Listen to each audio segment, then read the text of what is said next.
What residential kitchen should be without a recipe tester?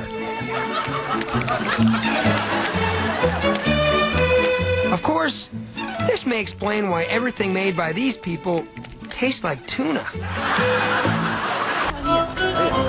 Hey, Mom, do you think John and Ricky are having a good time on their fishing trip?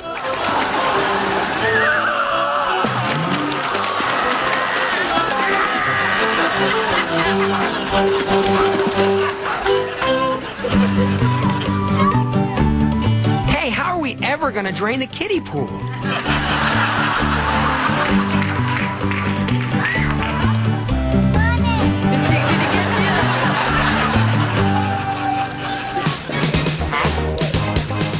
Honey, whatever happened to the fish Chrissy won at the carnival?